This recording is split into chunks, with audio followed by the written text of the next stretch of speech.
Começa agora mais um podcast com a marca Gonçalves Cordeiro. Oi, gente! Primeiro podcast aqui, o nosso DRCast de 2023. Então, um feliz ano novo pra você. Que Deus abençoe você e sua família com muita saúde, né? Que você coloque em primeiro lugar a sua saúde física e de todos aqueles que você ama demais. Bom, pra começar o programa de hoje, a gente vai falar do nosso coraçãozinho. E a gente começa o programa de 2023 com um cardiologista. Então, se eu fosse você, não sairia daí, não. Dr. Max, ele tá com a gente logo depois da entrevista com doutores.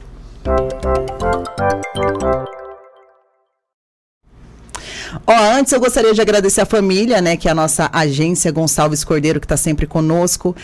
Graças a eles que a gente realiza o podcast toda semana, toda quarta-feira tem podcast ao vivo, às 20 horas. Aproveita e segue a gente nas redes sociais também, tá bom? Bom, ele, o cardiologista que está sempre com a gente, Dr.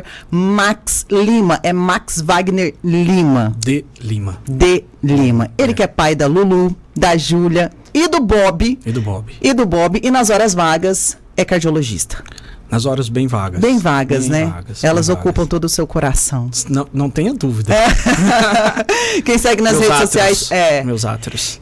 Criança, assim, precisa fazer exame para ver coraçãozinho se tiver algum... Assim, de uma forma geral, não. Se nasceu com alguma cardiopatia congênita, que são doencinhas ali, tem que acompanhar, mas é raro precisar. Um pai cardiologista não fica meio píssico, falando assim, nossa... Não fica porque hoje em dia a gente faz ultrassom do coração da criança ainda na barriga.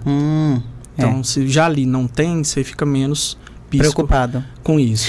Feliz 2023. Feliz 2023 para você. Mais uma vez está aqui. Dá o feliz 2023 para nossa audiência qualificada, multiplataforma.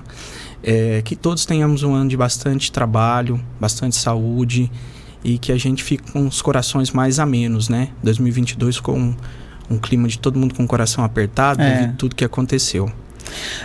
Dr. Max, hoje a gente vai falar sobre mitos e verdades em relação às doenças do coração, que envolve muita coisa, atividade física, uma boa alimentação, né? E dar dicas para as pessoas que querem o emagrecimento, buscam uma estética, que tem tudo a ver com o coração. Quando a gente fala de uma estrutura física bacana, a gente está falando de um coração saudável. Sim, eu já falei isso aqui algumas vezes, mas é bom repetir.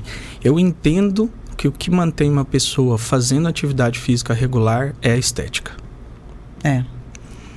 Seria assim, muito pachequismo da nossa parte, falar assim, olha, meu coração tem um músculo de tamanho normal. Não, o que vale é o marido chega para a esposa, nossa, tá diferente, nossa, você emagreceu. A mulher chega pro marido e fala, nossa, sua camisa tá mais apertada, você está malhando. Um amigo pergunta, você tá tomando alguma coisa?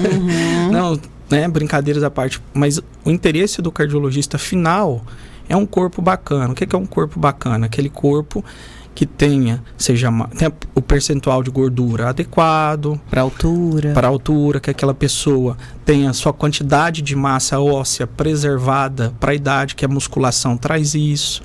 Então, que ele faça ali sua atividade aeróbica, que vai ajudar o seu sistema circulatório como um todo, e que a gente sabe que o que mantém é a estética. Assim, a realidade é essa. A gente pode aqui contar firulas, mas a realidade é essa. Então, sim, busque seu corpo estético, de forma saudável, mas busque.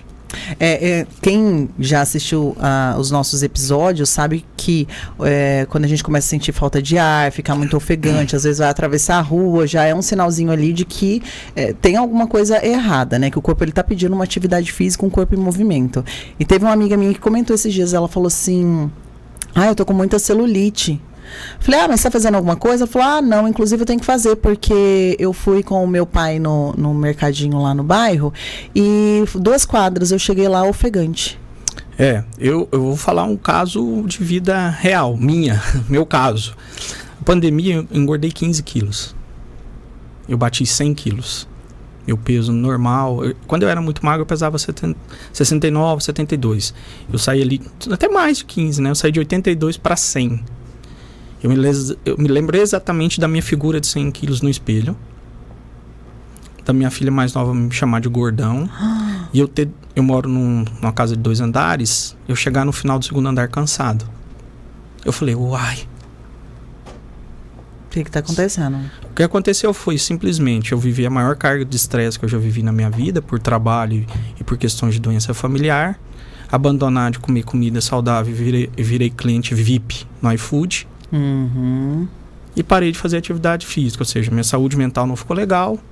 O que eu mandava para dentro de alimento estava péssimo e parei de fazer exercício físico. Simples assim, saí de um cara que fazia 7 ou 8 treinos por semana para um cara que não fazia 0 treinos.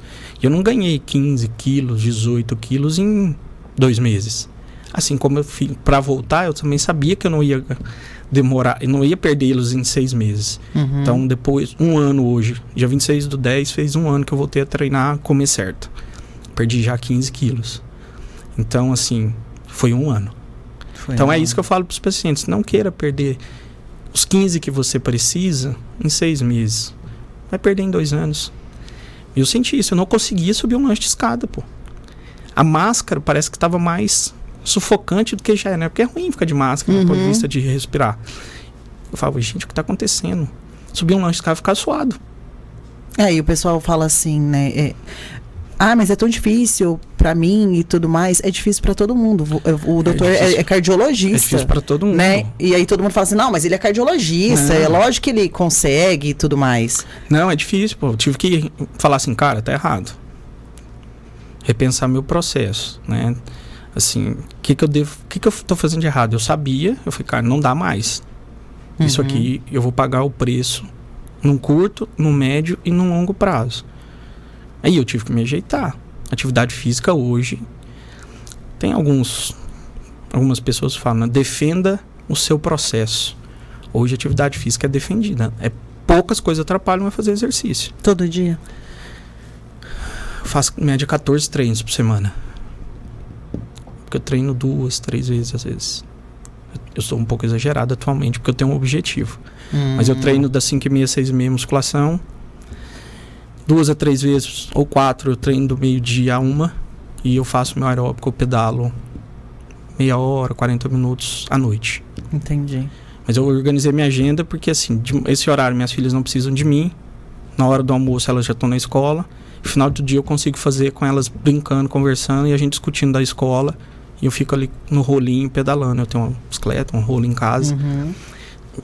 Vai ser isso para sempre? Não. Isso vai ser até um certo objetivo. Depois eu vou voltar pro meu 7, 8 treinos por semana. Já que nós começamos a falar sobre a vida do Dr. Max, né?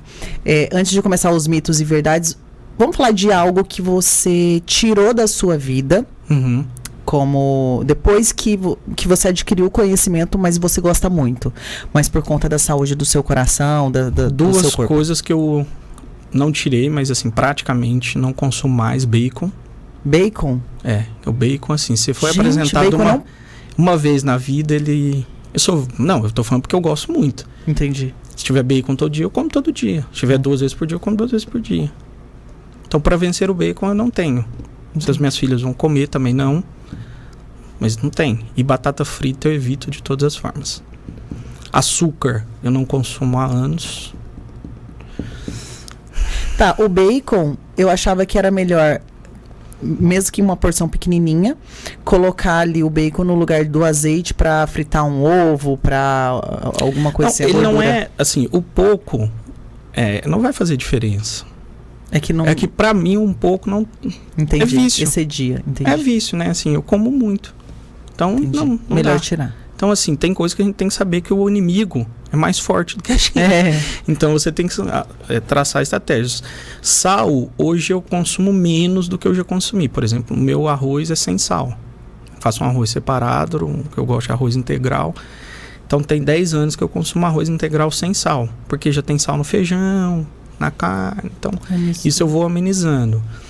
Foram coisas que eu tirei. Bebida alcoólica ainda não tirei, mas pretendo mesmo, porque eu não gosto de destilado, até já gostei, e o fermentado não faz bem pra mim, eu fico muito empachado, vamos usar a palavra. Então, assim, não tem muito sentido na minha vida. Eu não consumo leite, mas é assim, normal. Mas o leite faz mal? Tem intolerância à lactose. Faz mal pra mim e pra quem tá perto. Entendi. Mas em relação ao coração, em relação ao Não. Aí eu comecei a pensar de estratégia saudável para chegar no idoso saudável. Entendi. E nesses 2 anos da pandemia foi muito assim, eu vi eu transformar e falar, cara, eu virei o que eu falo para não virar. E parece que fez assim, sabe? Parece que eu fechei o olho e eu tava com 100 quilos. Não, foi dia a dia. Eu falo para todo mundo sobre aquele exemplo que o doutor veio aqui e citou sobre o sal, que o sal é maléfico, né? Em excesso é maléfico à nossa saúde. E ele disse que o certo é fazer o consumo de uma tampinha Bic, né? Isso. De uma tampinha de caneta. 6 tampinhas por dia. 6. São 6 gramas para todas as refeições. Pega uma para tudo, né? Pro dia. Pro dia. Pega uma tampinha e você mede 6 tampinhas daquela. Dão 6 gramas. Só que aí algumas pessoas falam assim, não consumo 6 tampinhas dessa por dia. Claro que não. Mas tem que colocar, se comer um pão, o sal que tá no pão. Não, eu fico pensando, você vai fazer arroz pra família, feijão pra família, né? A maioria faz pra família. Arroz, carne pra família. Um legume pra família. Você acha que essa pessoa, para fazer essa refeição, colocou quanto ali? Aí você já tem ali, para cada um vai ter uma tampinha e meia. Na primeira refeição do dia. No almoço. No café da manhã, se ela comeu um omelete, um pãozinho com queijo branco e presunto, é calculado. A gente consome 2,5 vezes a mais do que 6 gramas. A gente vai consumir em torno de 12 a 15 gramas de sal por dia. E qual o problema do sal no nosso organismo, em excesso? A hipertensão arterial, né? Aumento da pressão no longo tempo. Ele vai fazendo com que a gente altere nosso ciclo hormonal responsável pela hipertensão no sistema renina, angiotensina, angiotensinogênio. E isso, no longo prazo, aumenta nosso risco de ser hipertenso, né?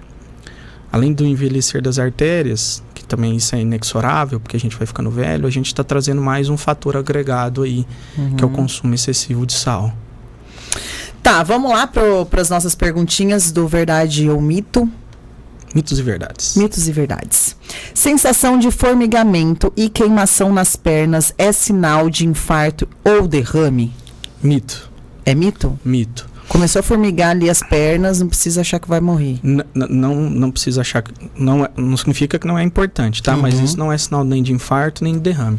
As causas mais comuns dessas sensações de formigamento nos membros, seja nos membros superiores ou nos membros inferiores, uni ou bilateral, está relacionado ao nosso sistema neurológico.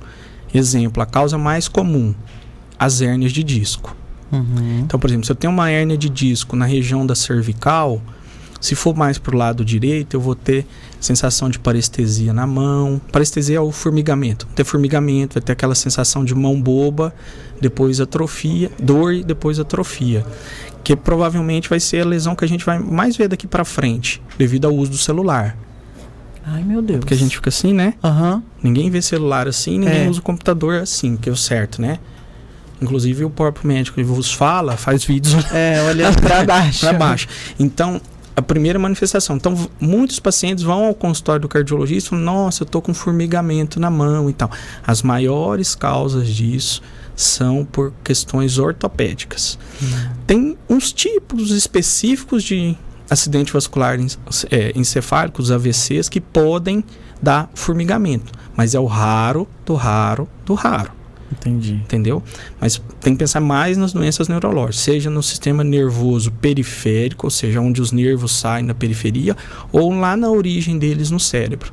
Tem doenças, por exemplo, como a esclerose múltipla, que pode começar com formigamentos. Alteração de força e formigamento. Entendi. Bom, o uso de adoçantes pode ajudar a manter uma saúde cardiovascular mais saudável? Essa pergunta ela é um pouco dúbia, pelo seguinte, existem adoçantes que são melhores, que já foi aqui comentado pelo colega, o Dr. Arnaldo. Né? Mas se eu for pensar do ponto de vista que o cara está diminuindo o consumo de açúcar, ok, é melhor. O que se discute é que alguns adoçantes aumentariam o risco de câncer ao longo do tempo. Eu sou mais favorável da gente começar a cultura de não usar nada. É fácil? Não é fácil. Por exemplo, eu já passei uma época da minha vida conseguindo beber café sem açúcar. Eu voltei atrás, hoje eu tomo com adoçante. Antes eu não tomava sem nada. Entendi. Entendeu? Assim, mas entre o açúcar e o adoçante, eu ficaria com adoçante. Principalmente os bons lá, o stevia e tal. Bons assim, né? Bons pro coração, ruim pro gosto. Porque assim, se a intenção é progredir, então você vai acostumando o paladar, né? Então assim, eu vou sair do açúcar, aí eu vou passar pro adoçante, eu vou diminuindo o adoçante e passo a tomar café sem açúcar. Porque quem gosta de café de verdade, do café... Toma sem açúcar. Toma sem açúcar. Tá certo que o café foi melhorando o seu processo ao longo dos anos, né? E para os bons entendedores de café, e não eles que bebem muito, né? Porque eu posso beber muito café, mas muito café é feito no coador, ali tem um processo até de degradação do pó, é um café de baixa qualidade e tal. Beber café com açúcar é tipo beber uísque com gelo. Não, é uísque com água de coco, né? Não, porque, ou gelo ou qualquer coisa. Porque o uísque, pelo seguinte, o processo do uísque que fica assim, o uísque 12 anos, o que significa 12 anos? 12 anos? Tipo, passa um ano, aí passa 2 anos. Então, o que ele está acontecendo nesse período? Tá ficando velho? Mas o que acontece com o uísque ao ficar velho? Ele está desidratando, ele está tirando a água dele. Aí você queria... Não, ele vai perguntar, você queria que eu respondesse. Não, porque você é uma menina que tem uma cultura vasta. Não, eu só bebo uísque. Eu não converso com ele. Eu converso com ele, não quer saber a história dele, entendeu? Vamos pros finalmente, eu bebo você, entendeu? Nossa, você é muito direito. Mas então, aí ele desidrata. Então, assim, assim, eu gosto de um uísque lá de vez em quando, mas é assim, você pegar um uísque, imagina 21 anos, e bota 2 pedras de gelo. Quem é um bebedor de uísque olha e fala, meu amigo, agressão, né? Agrediu. Entendi. E o café é a mesma coisa. Eu tô falando que é um costume de paladar. Eu tenho 2 filhas. Uma não pode nem ver refrigerante. A outra foi tocada pelo demo. Eu tenho que controlar, porque essa aqui, o dia que colocar refrigerante na boca, ela vai sentir um gosto que ela não vai querer sentir novamente. Essa aqui já foi tocada pelos capiroto. Que é o refrigerante. E assim, a outra não. Uma fala, não, isso não é saudável, pai. Na outra, pai, me dá uma coquinha. Fala? A Júlia. A Luísa fala, pai, eu te amo, me dá uma coquinha. Né?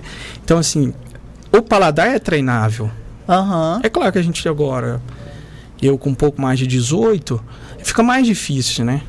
Gordura é gostoso? É gostoso, mas porque se você começa a comer menos gordura na infância, você não vai ter esse prazer não vai gerar tanta dopamina no seu cérebro como uma comida menos gordurosa. Por exemplo, minha família é do interior de Goiás. A quantidade de gordura que tinha na comida na minha casa, comparado ao que tem hoje, é absurdamente diferente. Você olhava para a comida, estava toda brilhosa. Se fizesse menos do que aquilo, meu pai ia chiar, meu avô ia chiar, ia estar ruim. Quando a gente fala dopamina, a gente está falando daquela sensação de prazer que gera o vício ali, né? Que gera qualquer tipo de vício. Do exercício, da droga, da comida, de tudo. De tudo, de prazeres. Tá, vamos pro próximo. Let's go. Tenho arritmia cardíaca, não devo praticar atividades físicas? Mito. De uma forma geral, mito. Toda arritmia é igual? Não, arritmia é um nome genérico, que é um guarda-chuva que tem várias arritmias abaixo. Tirando raríssimas exceções que vão ser contraindicados fazer atividade absoluta. É o raro do raro, é só o cardiologista, o especialista em arritmia que vai te falar. Foi até a discussão agora na Copa, tinha um dos jogadores jogando com um desfibrilador porque ele tem uma doença rara. Aquilo não é para todo mundo eu tenho arritmia, eu tenho que fazer exercício? Sim, porque o exercício diminui o número de arritmias. Tem uma arritmia específica chamada fibrilação atrial, a gente já conversou sobre os átrios tremem, aquela câmara do coração menorzinha, as 2 menores. É comprovado, a atividade física diminui o número de episódios que essa pessoa vai ter durante o ano de atividade física. Só resumindo, fala um pouquinho o que é a arritmia cardíaca. A arritmia cardíaca é um distúrbio do ritmo, ou é o coração batendo fora do compasso acelerado, com a frequência cardíaca maior que 100, ou batendo fora do compasso com a frequência cardíaca normal entre 50 e 100, ou ele batendo fora do compasso com a frequência menor que 50. Os 3 grandes grupos. Ok. E o mais comum? A mais comum sustentada na população é a fibrilação atrial, que é uma arritmia que acontece lá nos átrios, em câmaras do coração, que tem curto-circuitos elétricos, que elas geram focos de curto-circuito e o coração não bate direito, ele treme. E o risco dela é juntar sangue, esse sangue vira coágulo, o coágulo solta pedaço e geralmente vai para o cérebro e dá um derrame. Então, e é provado isso. Pacientes que fazem atividade física regular, faz parte do tratamento da fibrilação atrial. Pô, você está tendo, o que você tem que controlar aqui, irmão? Sua pressão está ok, obesidade aumenta. Olha pra você ver o que é. Olha. Tratar a obesidade diminui.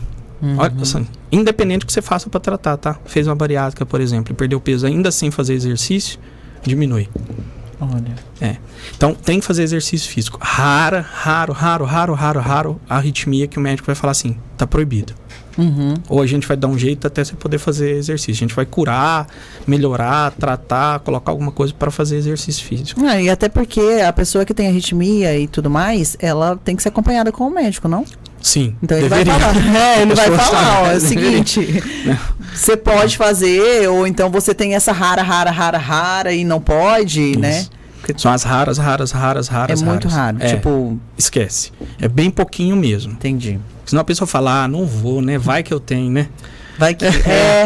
Isso. Porque fala assim, vai que eu sou esse. É, melhor não dar sorte. Não, mas vai lá no médico pra saber, azar. não vou procurar, né? Quem procura acha, né, doutor? Exato. Não, é melhor não e tal. Falando sobre quem procura acha, eu acho que vale deixar essa deixa no meio do episódio, falando que as doenças cardíacas são as que mais matam no mundo e que mais de quanto por cento delas dá para prevenir? 80%. Ou seja, 80%. esse negócio de vai que eu acho pode salvar a sua vida. E a tendência é que esse número aumente, sabia? Porque como a gente viu que o sono é fator de risco, que a gente até há um tempo atrás não via, então agora a gente já está prevendo talvez mais, vai ficar menos causas para a história familiar, não, são causas preveníveis. Então 80% é muita coisa. Puxa. É muito. É muita 80%. coisa. Se você ganhasse 80% a mais, era muito? Opa! E 80% a menos? É ruim. É ruim. Nossa. Então 80% é um número muito alto. Então assim, é que o ser humano talvez tenha dificuldade em fazer o que faz bem para ele. Porque o resultado, principalmente de coisas de longo prazo, para gerar dopamina com exercício, não é igual gerar uma dopamina bebendo. O álcool gera mais rápido. Esse é um problema. Agora que foi falado sobre esses 80% e tudo mais, eu estava numa roda de amigos, eu acho isso bem sério, que alguns deles estavam comentando sobre, teve até 2 casos, eu acho que aqui em Cuiabá, de pessoas que morreram praticando atividade física. Sim, jogando tênis. Tiveram, não sei se um mal súbito, que aí fala, né, e acabaram falecendo. E algumas pessoas falam bem assim, quem pratica atividade física, o pessoal fala, não sei o que, eu tô aqui tomando minha bebidinha, comendo meus petisquinhos, e tô saudável. A pessoa tava lá treinando e morreu.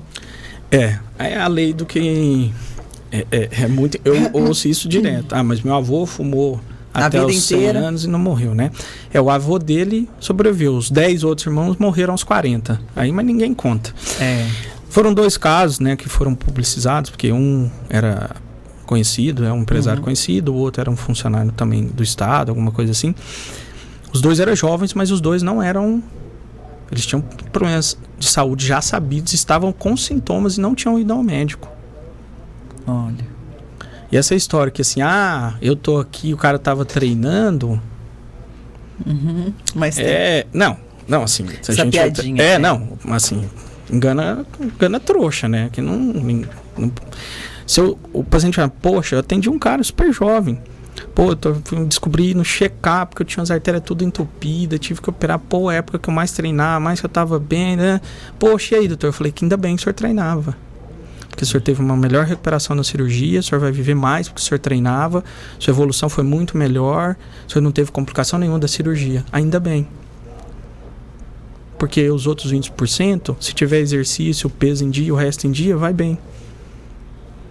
Então eu não posso falar assim, não, eu não vou treinar porque meu avô morreu com 100 anos e não treinava. Fazia tudo errado. É. Próximo. O café faz mal pro coração? Não, né? Não. Não? Não. Ai. Não faz. Eu escrevi... Ninguém lê meus posts, sabe? Eu prefiro quando o doutor grava. Não, mas aí nós temos um problema. Não, até tem vários trabalhos mostrando os benefícios do café pro coração, e a pergunta que sempre teve é assim, não, mas café demais aumenta o número de arritmia por causa de acelerar?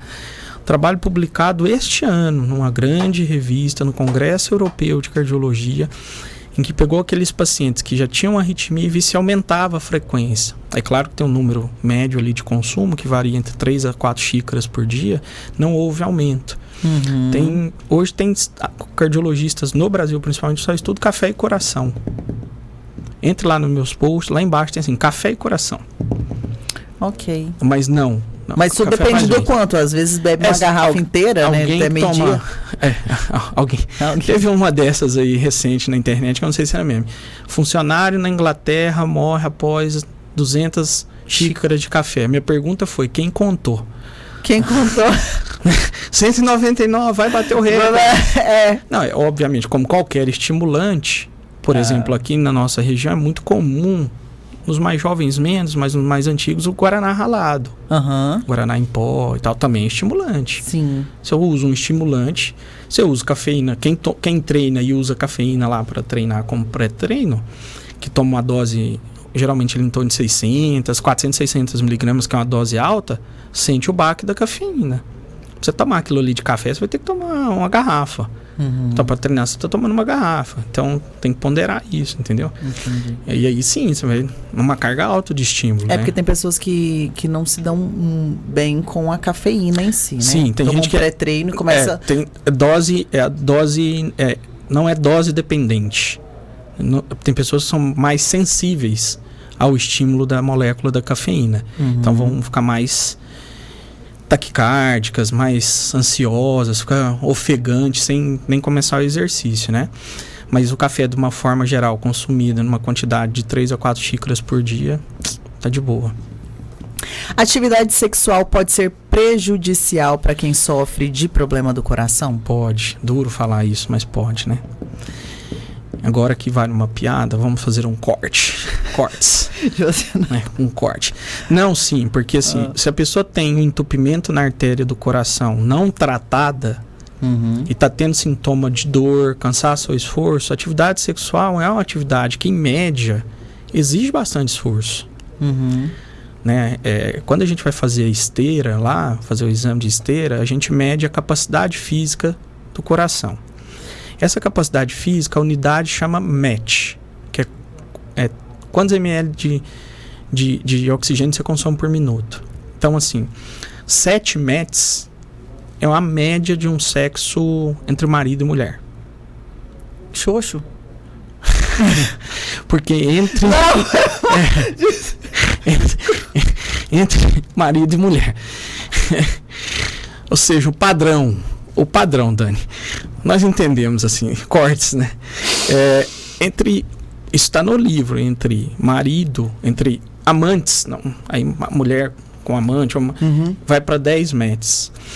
Às vezes, a capacidade do coração ali de bombear o sangue está entupido, não vai dar. Na hora do esforço, vai gerar um esforço maior do que o sangue que está chegando. Então, isso tem problema, sim. O paciente tratado, não. Está tratado.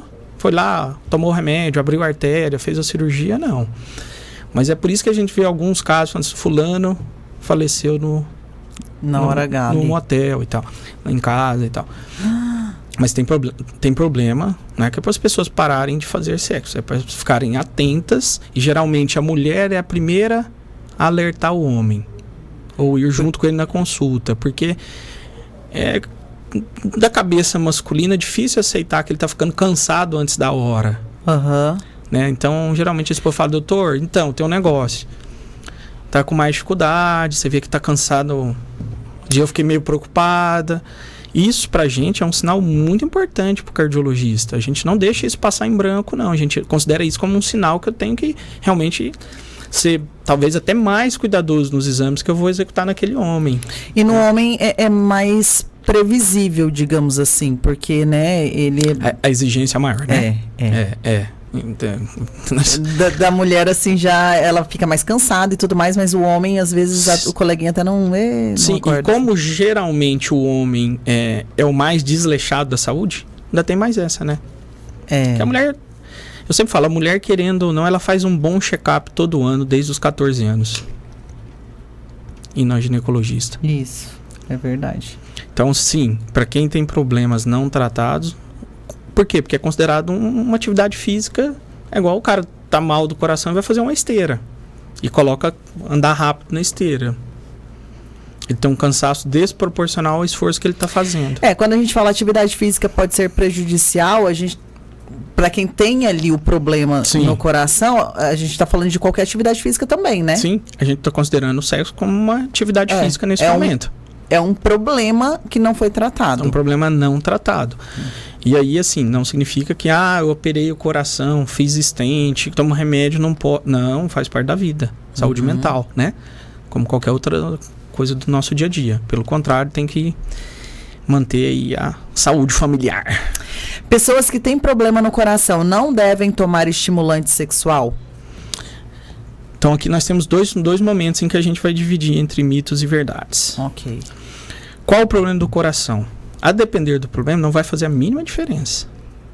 Agora, eu tenho um problema do coração e tomo um determinado remédio, que é o monocordil, é o nome da substância, não estou falando aqui nome de marca, eu não posso tomar o estimulante porque vai fazer com que caia muito a pressão, a pessoa vai morrer de pressão baixa, não é de infarto. Então, assim, homem que chega com dor no pronto-socorro, dor no peito, de meia idade, antes de dar o remédio, a primeira coisa que o médico pergunta: o senhor tomou seu Denafila, Tadalafila, nas últimas 24, 48 horas? Porque se o médico ministrar o remédio, o cara vai morrer com a pressão baixa. E tem alguns que podem mentir ainda, que não... A gente sempre fala, olha, aqui não é a hora de mentir, porque eu vou dar um remédio que vai lhe matar. Ou quando você fala isso... Mas não significa que assim, o problema no coração não pode. Mas qual o problema? Tá tratado? Tá resolvido? Toma remédio que vai interagir? Tem. Não, então beleza, pode ir, conversa com o seu urologista para ver se não é algum outro problema, às vezes, que pode ser resolvido, mas tá liberado para usar estimulante. Entendi. É porque tem vários estimulantes? Tem. Hoje em dia, assim, a família, né? São dos mesmos. O mecanismo de ação é o mesmo, que é aumentar o óxido nítrico ali na região dos corpos cavernosos. Eu sempre me embanano. Que é o que? O sangue?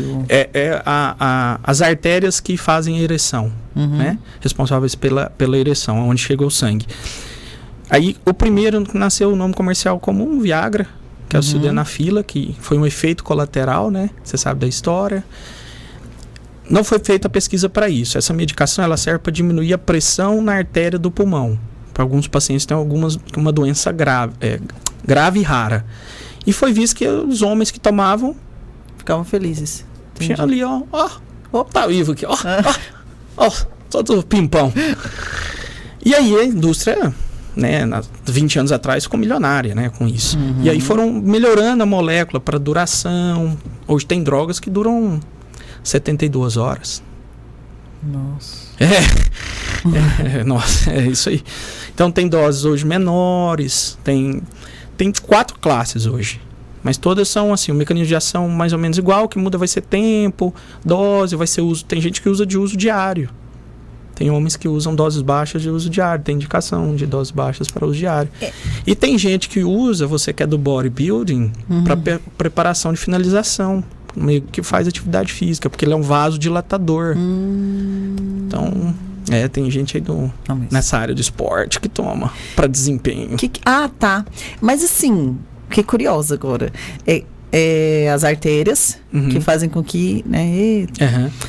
Mas são várias que tem ali? São 2 corpos cavernosos. Eu tenho dificuldade de falar isso. Cavernosos. De caverna. Por quê? Porque eles são esponjosos. Sabe aqueles...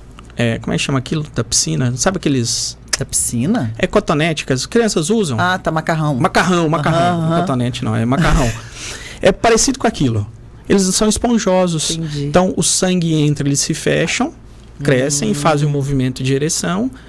Passou o estímulo, acabou o óxido nítrico, eles se abrem, o sangue vai embora. E volta. Tem 2 para ir e 1 para voltar. Então, é assim que funciona. E o que faz aquela dilatação, o principal agente é a molécula chamada óxido nítrico. Mas ela não funciona só ali. Por isso que às vezes quem toma tem dor de cabeça. Porque vasodilata qualquer artéria. Então às vezes faz vasodilatação de artéria cerebral, umas queixas. Um amigo meu que toma. Um amigo de um amigo seu. É um amigo. Entendi, Eu conheci. Ixi, nem... às vezes eu compro na farmácia pra ele, porque ele fica com vergonha.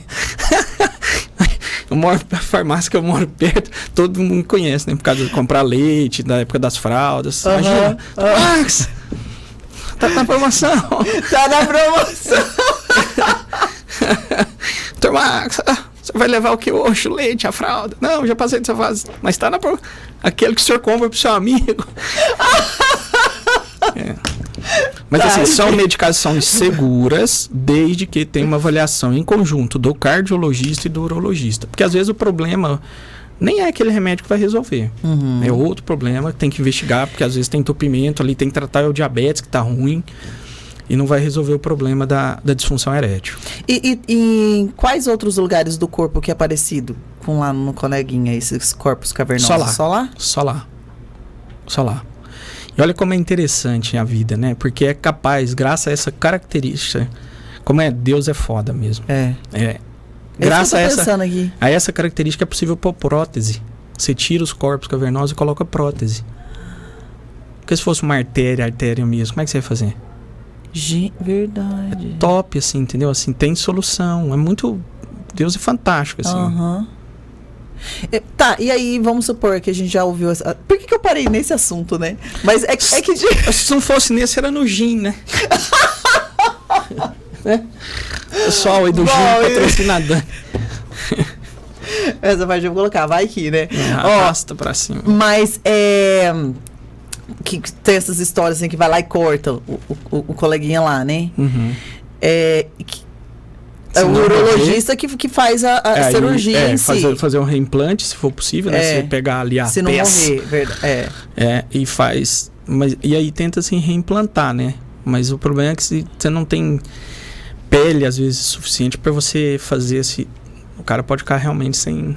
Enfim, movimento. Sem o membro ali, porque... Assim, não vai ter peça para reconstituir, entendeu? Mas tem um jeito certo de cortar assim para não reconstituir. Tô brincando. Vamos lá. Netflix. Sou fumante há muitos anos. Não adianta parar ou adianta? Adianta parar. Sempre adianta.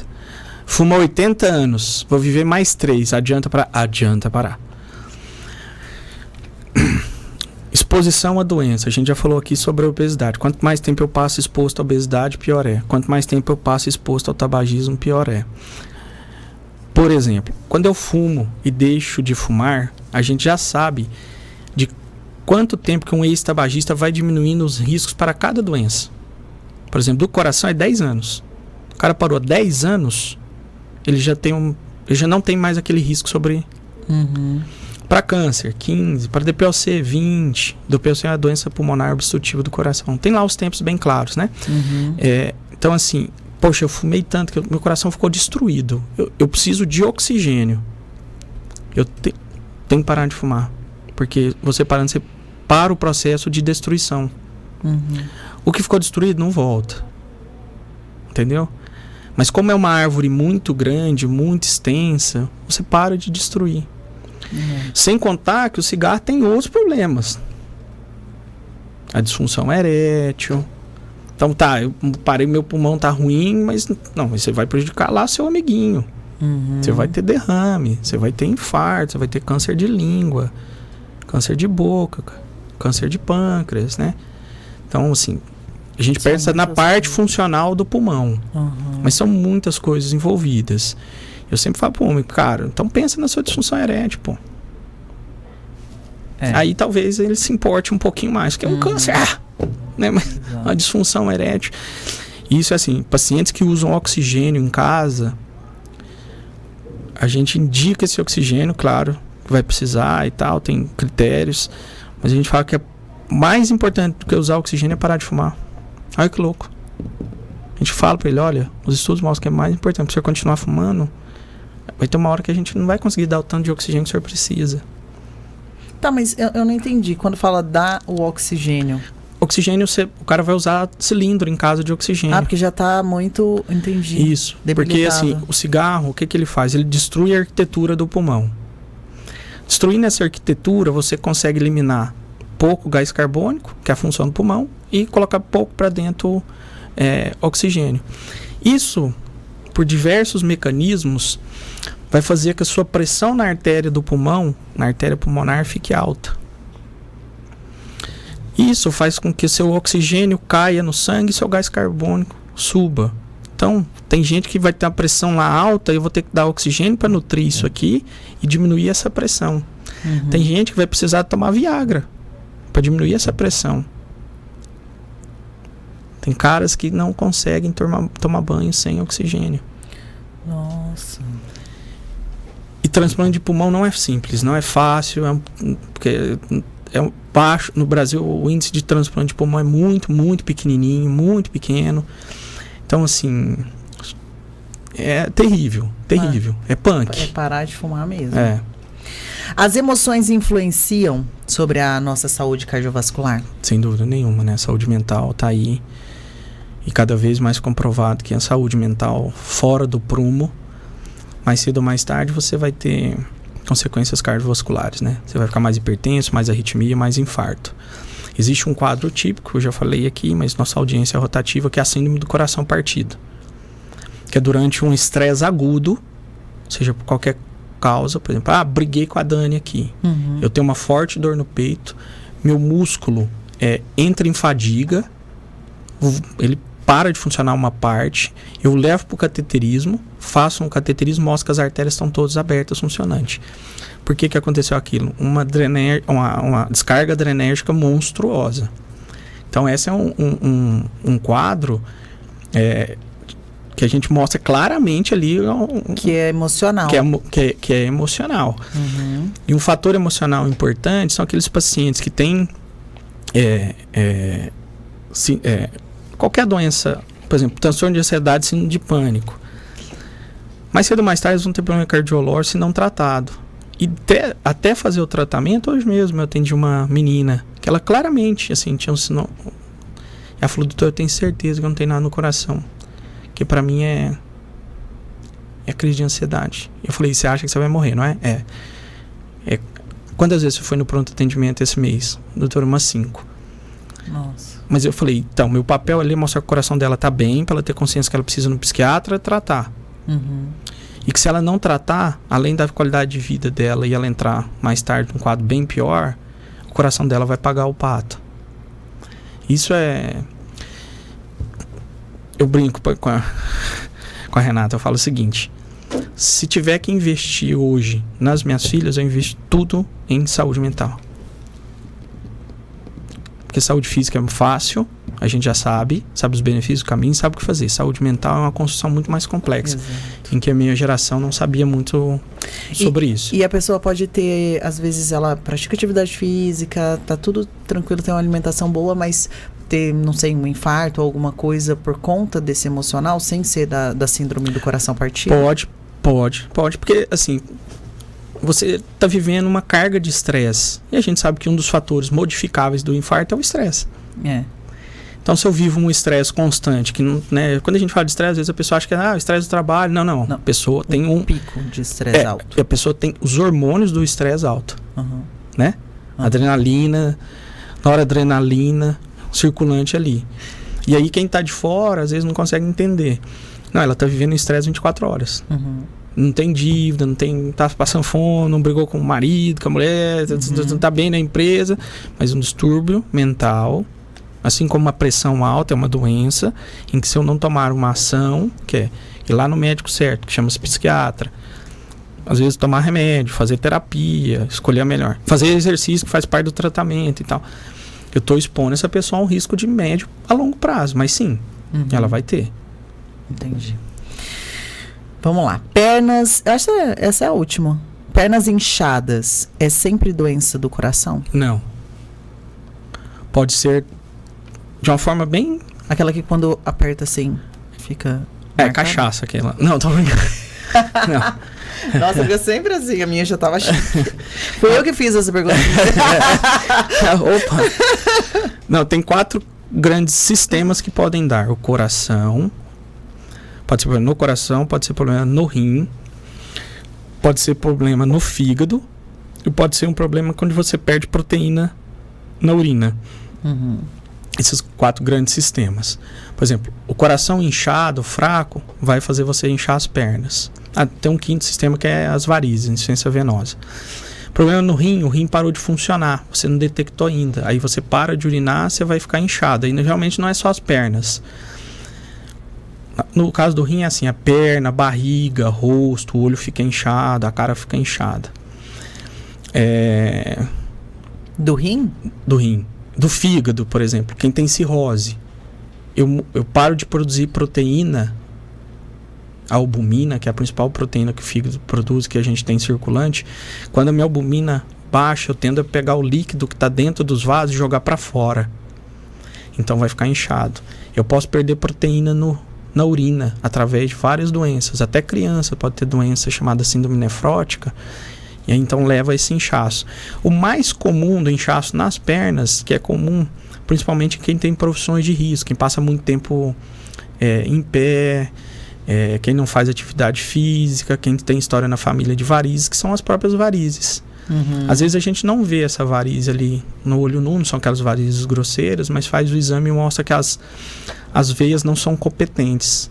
É a causa mais comum, principalmente em mulheres, fatores de risco, estão acima do peso e ficam muito tempo em pé. E aí o tratamento é o pior. Ai, meu Deus. Não, fala assim, é a causa mais... Tá. Ninguém morre disso, é só estético, é desagradável esteticamente. É aquele inchaço que a pessoa passa o dia com a perna, vai inchando ao longo do dia. Quando ela deita, ou seja, ela bota a perna para cima, acorda com a perna sequinha, é desagradável, né, esteticamente, principalmente para a mulher. Que o tratamento em Cuiabá é impossível de ser feito. Qual que seria? Usar meia de alta compressão o dia inteiro. Né, tem gente que tem que ser realista. Quem aguenta, né? Meia de alta compressão, acima de 30 milímetros de mercúrio, até a coxa. Então, assim, Quando fala veias não competentes... É que as veias, dentro das veias, elas têm válvulas. Elas têm mecanismos que fazem o sangue não descer.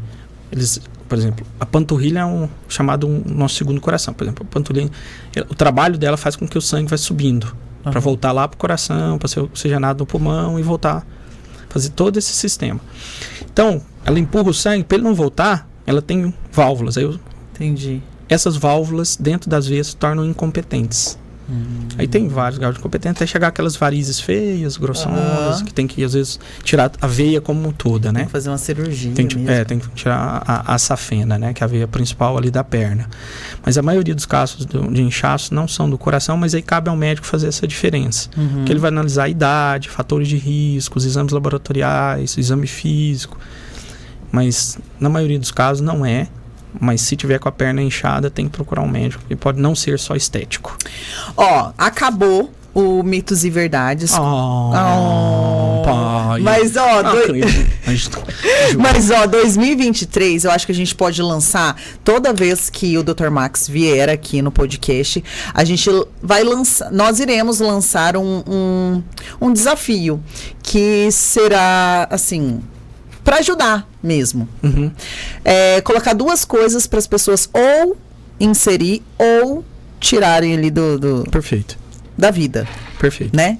Então, acho que é o quadro Dica com o Dr. Max para uma vida saudável do coração. Então, coloca 2 coisinhas e toda vez a gente passa... Já vou colocar uma pro fim do ano. Mas a gente tá no começo do ano. Pro começo do ano. Pro começo do ano. Não espere o perfeito para começar o exercício. Se você hoje puder não subir de elevador, mas eu moro no 18º andar, sobe até o 4º, pega no 4º e vai. Coloque a mínima caminhada. Assim, uma ação no seu dia. Gaste 2% do seu dia com você. 2% do seu dia. Já é os mais que necessário para você ter uma saúde cardiovascular. Então, mora em prédio, vá de escada. Ah, mas mora em 18º. Concordo com você, também não precisamos matar ninguém. Mas vai até o segundo. Consegue ir até o primeiro? Vai até o primeiro. Gente, uma dica maravilhosa. Porque assim, você já vai para casa. Já subiu com aquele dever do tá pago. É que assim, muitas vezes as pessoas esperam o perfeito, né? Não, quando eu conseguir na faculdade, na academia, né? Quando eu arrumar um parceiro pra, sabe, fazer uma atividade física legal. Não, mas... O tênis, não chegou minha proteína. Nem começou a malhar, já comprou um whey, creatina. Mas não chegou o strep. Não chegou Dica do Dr. Max. Começar a atividade física. Dicas do coração. Dicas do coração. Dicas do coração. Vai de novo. Olhando para aquela câmera ali, ó. Câmera 1. Mas eu falo... Dicas do coração. Dicas do coração. Não tava falando.